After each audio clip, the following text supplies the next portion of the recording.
Natyempuhan kanina ng GMA News si dating Pangulo at ngayon Kongresista Gloria Arroyo sa lungsod ng Manila. Pero tikom ang bibig niya sa mga paratang laban sa kanya. Ipinagtanggol naman siya ng dati niyang kalihim ng katarungan Justice Secretary Raul Gonzales. Si Arroyo raw ang tunay na nanalo nung eleksyon noong taong 2004. Nakatutok si Maria Ausente. Sa isang restaurant sa Malate, Maynila, nakita ng GMA News si dating Pangulo at ngayon Congresswoman Gloria Arroyo kasalo sa pananghalian ng ilang piling kaibigan kanina.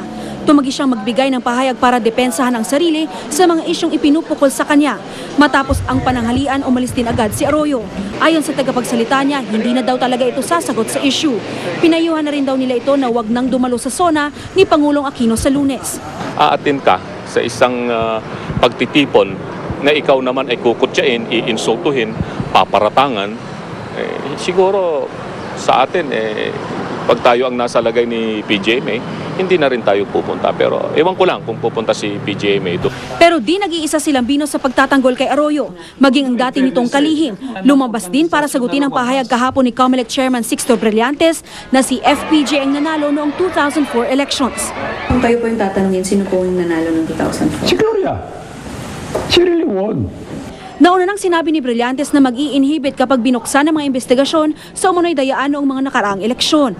At sabi ni Gonzales, marapat lang naman dahil ang COMELEC chairman ang abogado sa electoral protest ni FPJ laban kay Arroyo. He was the lawyer of FPJ. So that is expected na biased siya. But he should not make this pronouncement.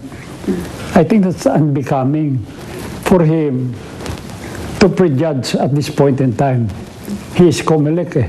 They might be the one to handle the investigation. So how can he be neutral here already?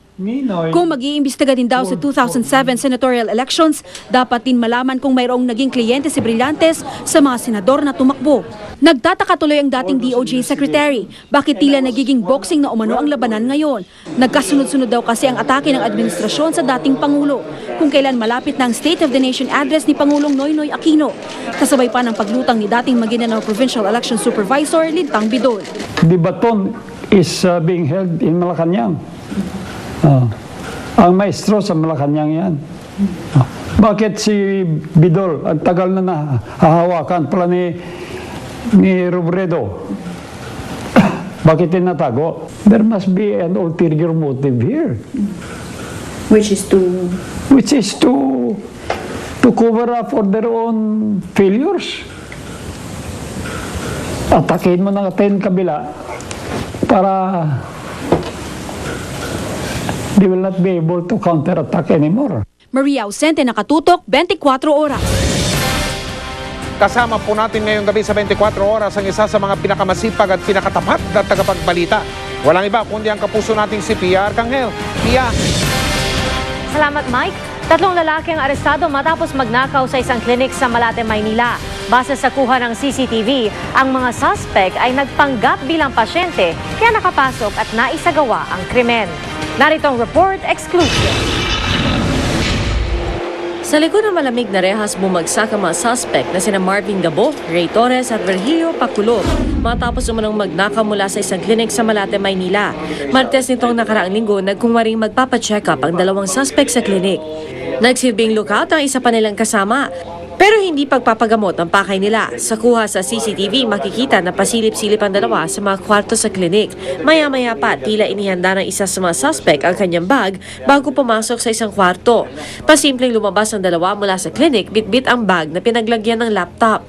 Nang mapansin ng Finance and Administration Manager ng klinik na nawawala ang kanyang laptop, sinuri ang kuha ng CCTV ng klinik at nang makita ang pagnanakaw, agad silang nagsumbong sa mga otoridad. Naghahanda na nga sana kami mag-file. Tinaw siya naman nung tawag kaninang gabi na pala, ng station. At dito na ho kami dumiretso at na-identify naman ho namin, naipakita namin yung footage ng CCTV camera. Na-identify ho kung sino yung nagdakaw. Agad din namang ikinasa ang follow-up operation. Yung info kasi sa amin ng informante namin na sila yung grupo na tumitira nga dyan sa mga applyan, yung mga medical institutions. So sila yung mga salisigang kung tawagin. So kanina, pumunta yung informante namin, sinabi nga, nagiinuman sila dun sa Road 5 at merong binibentang laptop. Nabawi mula sa mga suspect ang laptop, kumpiskado rin ang ilang fake ID na ginagamit umano ng grupo para makapanggancho. Totoo po. Ginawa po namin. Sino kasama mo siya? Tatlo po kami. Totoo po. Wala lang siya trabaho sir. Nahaharap ang tatlo sa kasong pagnanakaw. May panawagan naman ng mga otoridad sa iba pang nabiktima ng grupo. Yung ibang mga nanakawan, baka makilala ho nila ito through CCTV, punta lang ho sila rito para mapailan ho sila ng mga kaso pa. At mag-ingat na rin ho yung iba pa.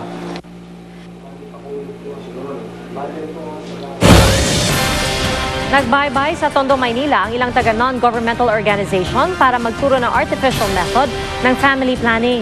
Patuloy raw kasing lumolobo ang populasyon sa Maynila dahil sa kawalan ng libreng contraceptives. Nakatutok si Mark Salazar. Masaya lang talagang tingnan ng napakaraming bata sa isang komunidad. Nakakaaliw ang kanilang mga tawa at sigla habang naglalaro. Pero si Aling Annabel nangingilid ang luha dahil ang 4 niyang anak na pinaguhugutan niya ng kaligayahan nagugutom. Naranasan din nila na kumain na ang ulam ay chichirya. Naranasan nila na kumain na ang ulam ay toyo. At higit sa lahat, naranasan din naming mag-ina na makikain sa kapatid ko. Buntis pa siya sa ika-5 anak. Dati pa raw siyang nakikiusap sa kanilang health center para magpalaygate at humingi ng birth control pill dahil ayaw niya na nga magparami ng anak. Pero matagal nang walang ganong tulong daw ang city government ng Maynila. 45 pesos lang ang isang buwang contraceptive pills. Pero sa gaya niyang ganito ang buhay, malaking halaga yon. Uunahin mo pa ba bumili ng contraceptive pills o kung ano mang contraceptive na gagamitin nyo para kaysa sa pagkain ng anak mo? May EO003 ang City of Manila. Utos na hindi sila gagastos ni isang kusing para magpamigay ng contraceptives o anumang pagtulak sa artificial method. Natural family planning ang isinusulong ng Maynila. Bakit tayo bibili ng nakakaapekto pa sa katawan katulad ng pills? Samantalang pwede naman tayong mag-advocate ng ibang family planning method na hindi tayo gagasta. Sa Barangay 114 sa Tondo, ganito karami ang naghahanap ng kaalaman kung paano ba makakaiwas sa panganganak ng hindi sinasadya. Sila ang sinadya na isang NGO na pro-RH bill. Dahil maraming hindi naman naturuan ng natural family planning, dapat daw tinutulungan ng gobyerno sa artificial method. Mas maraming mga kababaihan sa Maynila ang namamatay dahil sa mga komplikasyon at ng pagbubuntis at panganganak. Mas maraming mga bata ang malnourished sa Maynila. Sabi nga ng mga taga-Tondo, kapag galing kang Caloocan, patawid ng Maynila, malalaman mong nakatawid ka na pag nakita mo ang sangkaterbang batang Tondo. 1.8 million ang populasyon ng Maynila. Hindi naman daw sa anti-RH bill ang lungsod, pero natural family planning pa rin daw ang nakikitang solusyon ng Maynila sa lumolobong populasyon. Mark Salazar, nakatutok, 24 oras. Kaligtasan mo sa Alerto 24. Isa na namang nakawan sa computer shop ang nakuna ng CCTV pero sa pagkakataong ito, hindi pa simple ang pagdanakaw ng mga sospek. Armado sila at sinaktan pa nila ang isa sa mga customer. Si Jay Sabale, naka-Alerto 24. Hindi maikakaila ng CCTV video na ito ang naganap na pang-hold up sa Winterville Computer Shop sa Barangay Plainview, Mandaluyong City. Lagpas hating gabi na kagabi, puno ng customer ang shop nang bigla itong pasukin ng 7 lalaki. 2 ay armado ng kalibre 38 at 5 ay armado ng kalibre 45. May mga suspect na nagtakip na muka, ang iba nakalantad. Kinapkapan at kinuha ang mga gadgets, pera ng mga customer bago pinalipat sa sulok ng shop. Itong nakaputi na may bag ang tumatayong leader ng grupo na mga bata pang hold-upper. Namukpok pa ito ng baril sa isang customer. 5 flat screen na na monitor. Tapos sa pera ng tindahan mga nasa 15,000. Pera ng computer mga nasa 500 lang kasi nakuha na yan. Tapos yung mga sigarilyo, pakete sigarilyo, mga laman ng tindahan. Nakita ang mga CCTV cameras at agad itong sinira. Pilit hinanap ang main control ng CCTV. Nang di ito makita, pinagbantaan ng naturang leader ang bantay. Ito yung magiging problema natin, tol, itong camera. Kailangan tanggalin ko. Pagka nakita raw siya sa TV, papatayin niya raw ako.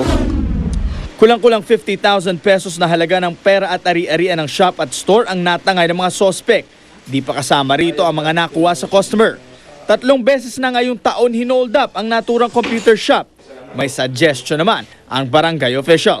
Yung CCTV camera, dapat nakatago, hindi naka-expose para hindi nakikita ng mga taong pumapasok na nakukuha nilang sirain, kagaya ng nangyari dito.